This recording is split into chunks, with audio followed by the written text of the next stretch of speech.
Let's talk a little bit more about the endocannabinoid system and the two major molecules. We mentioned one earlier, anandamide. There's two major molecules that sit in the receptors, anandamide and 2-arachidonoglycerol, and how physiologically they are produced. So the endocannabinoid system primarily consists of these two main endocannabinoids, anandamide, AEA, so I'll use that interchangeably, and 2-arachidonoglycerol, 2AG. So these endocannabinoids play various roles in the physiological process, including exercise. AEA, anandamide, is one of the key endocannabinoids that affects the CB1 receptor in the context of exercise. And we mentioned that earlier in my runner's high video. During physical activity such as aerobic exercise or endurance training, the body releases anandamide. It is thought to be associated with the runner's high, a feeling of euphoria and reduced pain or discomfort experienced by some individuals during or after intense exercise. Anandamide can bind to the CB1 receptors in the brain, creating a sense of well-being and, just well-being and all sorts of good stuff. So anandamide's chemical structure consists of an arachidonic acid chain, a type of polyunsaturated fatty acid, attached to an ethanolamine head group. The chemical formula is C22H37NO2. Its chemical structure includes an amide bond combining the ethanolamine and arachidonic acid. The interaction between endocannabinoids like anandamide and CB1 receptors is just one aspect of the complex physiological response to exercise, and it contributes to the various benefits associated with regular physical activity. We kind of went over a lot of that in my runner's high video. So it's a complex system.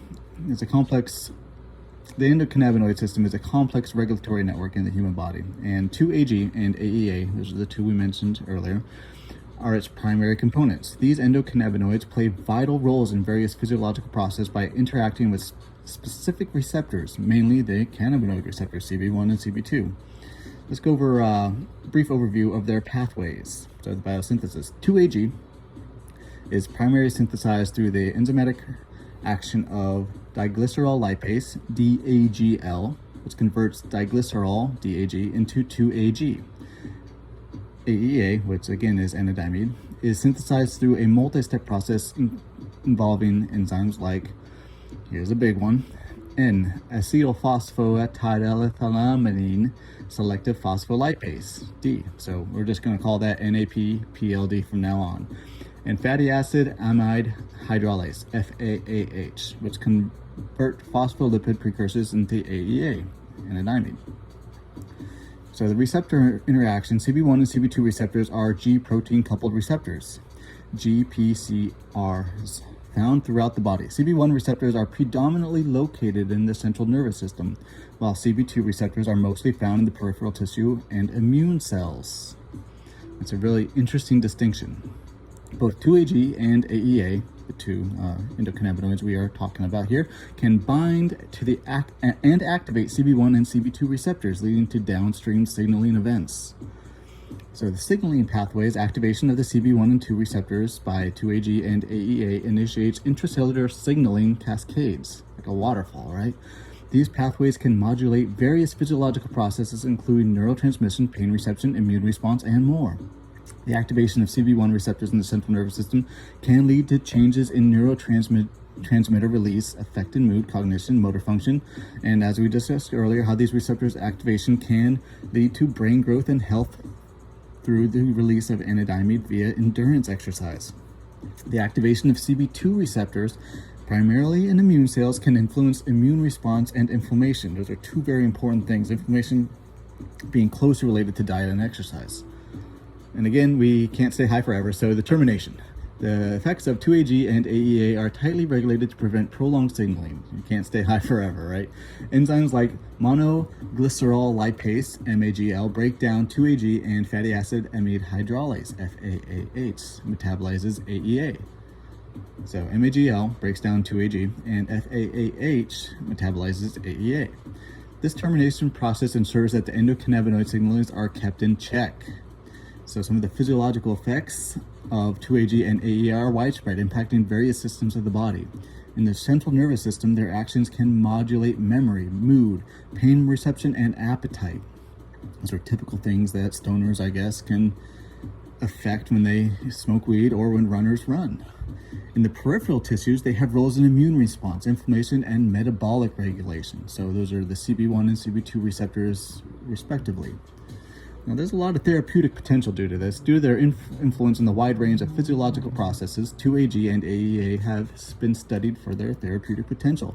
Pharmaceutical interventions targeting the endocannabinoid system are being explored for conditions such as chronic pain, neurodegenerative diseases, which we discussed how exercise and genetics can offset some of these particularly, and inflammatory disorders, which are huge in modern populations. And again, probably because we don't get enough exercise and probably because of the diets we eat.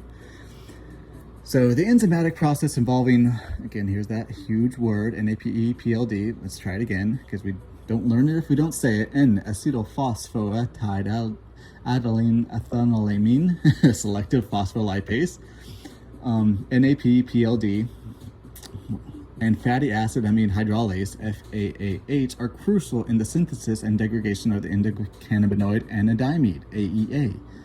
Here's a step-by-step description of this process. So the synthesis, AEA by NAPE-PLD. Again, NAPE-PLD is that huge long word, which I will keep on trying to pronounce, but through frustration and time's sakes, we will just call it NAPE and NAPE-PLD.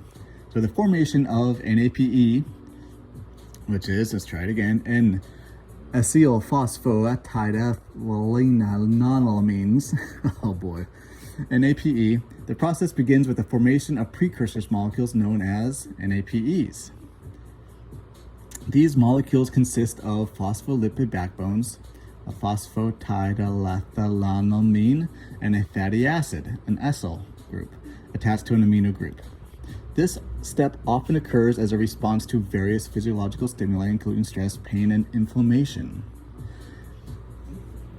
N-acetylphosphatidylethylamines, NAPE.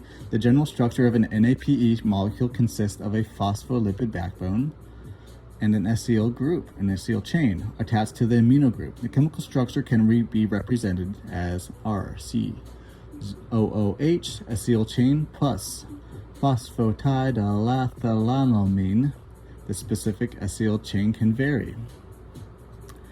The action of NAPE-PLD is the enzyme response to the hydrolysis of NAPEs. It cleaves the phosphodiester bond between the acyl group and the ethylamine head group of NAPE, releasing the fatty acid and ethylamine.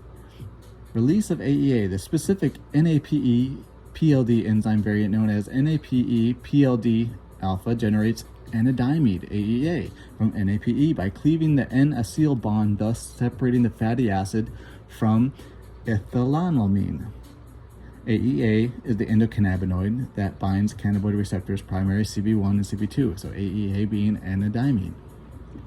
So the termination of it, let's find out why it disappears and why it can't stick around forever. The termination of anandamide, AEA, by FAAH. Transport and uptake. After its synthesis, AEA can either be released and act on cannabinoid receptors or be transported back into the cells, primarily neurons, via specific transporter protein. The action of FAAH. Inside the cell, AEA is subject to degradation by the enzyme fatty acid amide hydrolase, FAAH. FAAH is primarily found in the endoplasmic reticulum and is responsible for the hydrolysis of AEA. Hydrolysis of AEA, FAAH, so that's that fatty acid amide hydrolase, hydrolyzes AEA by cleaving the amide bond between ethylamine head group and the fatty acid.